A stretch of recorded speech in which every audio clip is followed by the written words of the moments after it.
I feel like I need to encourage someone today. I feel like I need to speak out and tell you that you are so much more. You're so much more than what you currently believe. And you have so much more in you. I say this because I know who you are. And who you are, you might ask, how do I know who you are? Who you are is a reflection of the Most High, it's a reflection of God the Father. When humanity was created, God said, "Let us make man in our image."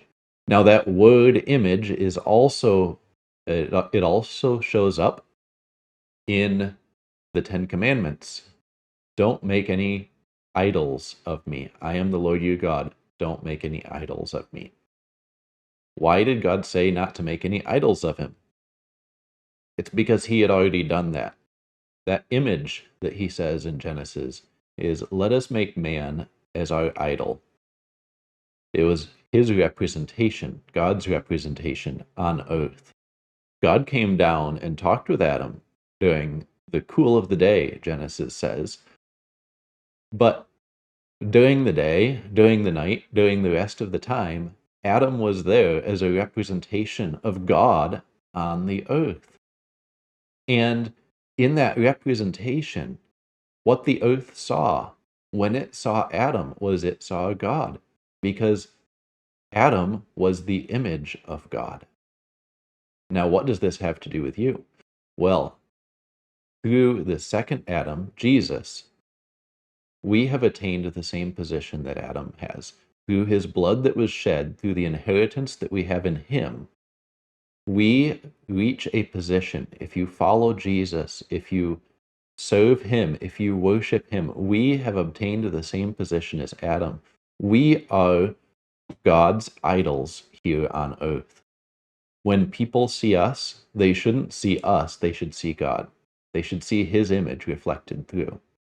Now, the devil likes to come along, the forces of evil, they hate the image of God, and they want to mar that image. So, if you have experienced trauma in your life, if you feel like you have been beaten down, torn down, shipwrecked, if you feel emotionally stranded, if you feel like there's no hope for you, guess what?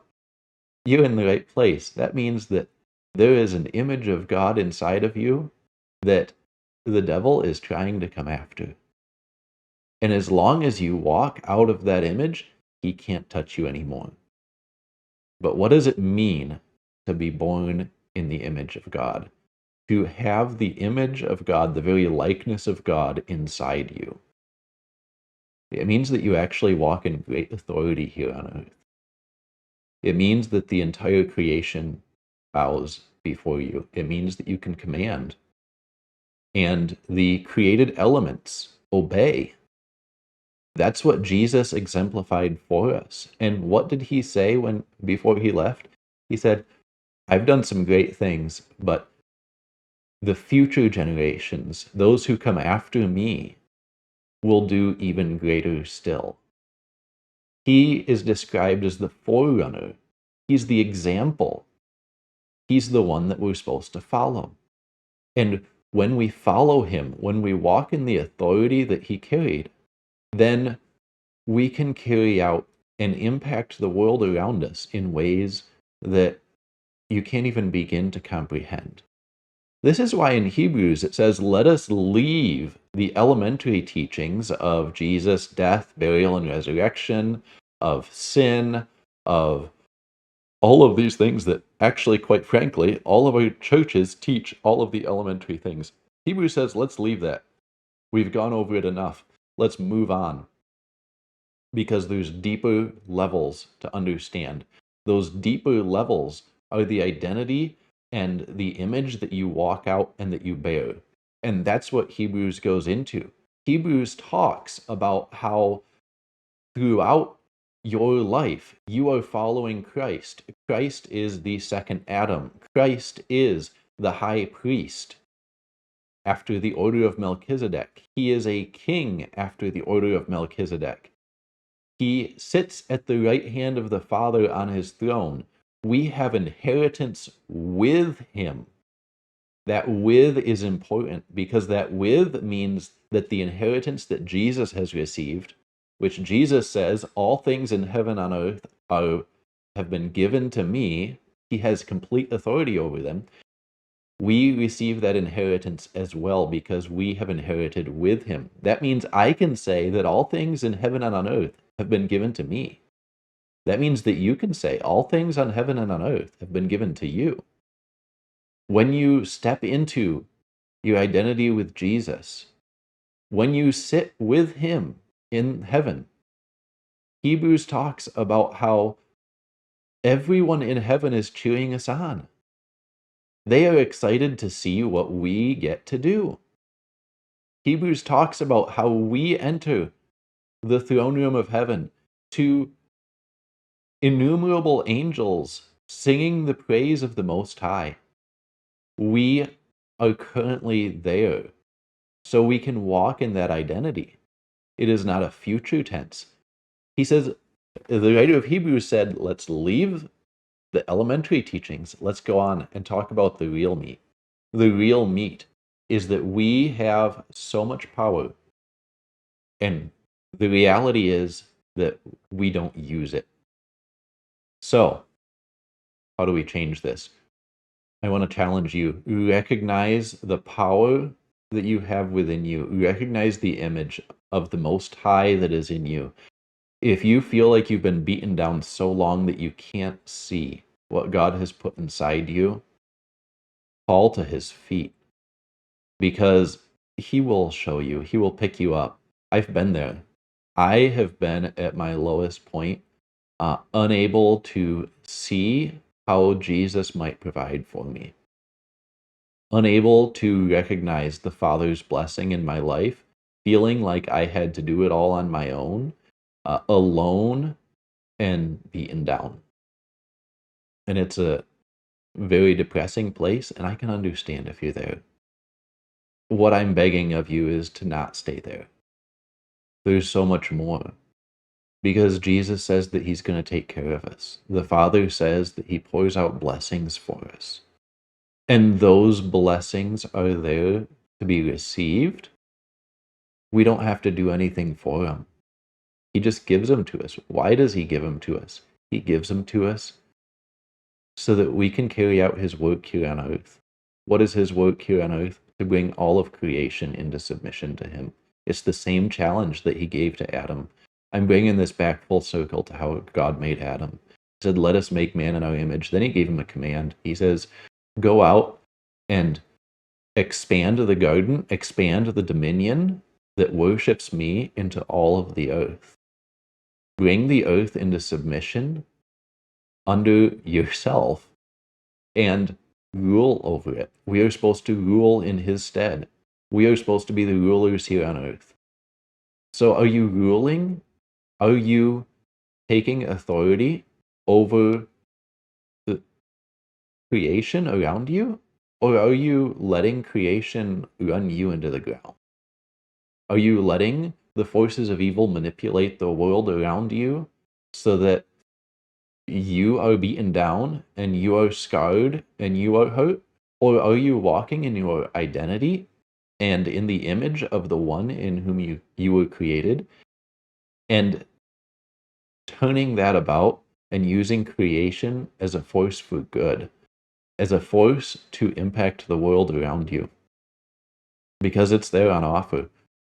God says that Jesus said while he was here on earth, he says, from the time of John the Baptist to now, the kingdom of heaven suffers violence, and violent men take it by force. That's not the cry of someone who is a victim. That is Jesus calling out for his people to stand up and to receive the kingdom that they were made to have authority over. That authority and the kingdom is the kingdom here on earth. There's a reason that Jesus prays, our Father in heaven, hallowed be thy name. Thy kingdom come on earth as it is in heaven. We are supposed to see God's kingdom in heaven, according to Hebrews 12. We're supposed to see God's kingdom in heaven, and we are supposed to bring that kingdom into practice here on earth. We pray it, and then we work it out. We are supposed to work out the salvation of ourselves and those around us and the creation. We are supposed to be priests and kings just like Jesus, because he was our example. We are supposed to be a nation of priests. We are supposed to minister to those around us. We are supposed to minister to the earth. We are supposed to have dominion over the creation. So are you walking in dominion, or are you walking in victimhood? And I get it. It's hard. We can have so many struggles and so much pain. We can have emotional distress. But each day we get to walk. We get to choose. We get to decide, are we going to walk in the emotional distress? Are we going to walk in the depression? I've been depressed. I've been suicidal. I've been anxious. I still deal with anxiety. I still deal with depression. But each day I get up. Each day I have a prayer. I say, Lord, give me what I need today. You've got good things. You bless me. Do I pray that when I only feel blessing? Absolutely not. Do I pray it harder when I don't feel blessing? Absolutely.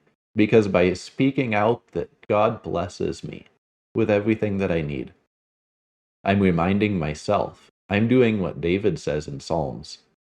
What David says in Psalms is, bless the Lord, O my soul. He talks to his soul, why are you cast down? Hope now in God. He's speaking to himself when he's depressed, when he's anxious, when he doesn't know the way out. We can do the same thing. So are we speaking God's authority over this earth, or are we speaking victimhood over our lives? Because what we speak to ourselves and what we speak to those around us matters so much. We're going to get into speaking and the authority of words in another video, because I feel like this video has gone on long enough. I'm trying to make these short so that you've got little thoughts for the day, and then you can move on. But I want to leave you with this. If you feel down, if you feel depressed, if you feel like you're not worth it, if you feel like you're out on your own, there's hope. There's so much hope, because you are made in God's image. And God has given you the authority, He's given you the power, and He's given you the position that you can actually make that change. He has called us to a life of authority, of power, of a sound mind, of good fruit. We get to produce that fruit. So, let's start producing. Let's start stepping into the authority, into the image of the one who made us. Just like a snowflake. You know that every snowflake is different. Do you know that you have been made different? Every single individual is unique. Every single one of us is unique. And every single one of us was made in God's image. Every single one of us is so beautiful. Because every single person in the entire world shows a slightly different facet of the God who made them. He's an infinite God, which means he has infinite facets. He has infinite little snowflakes. Each of us is a beautiful snowflake. Recognize that snowflake inside yourself. Recognize that image that you were made in, the uniqueness, the gift that you are to the creation around you. Because you were put where you are because you're the perfect one to impact those around you. Nobody else can do it like you. Don't try to be somebody else. Be yourself. Be the one that you were made to be.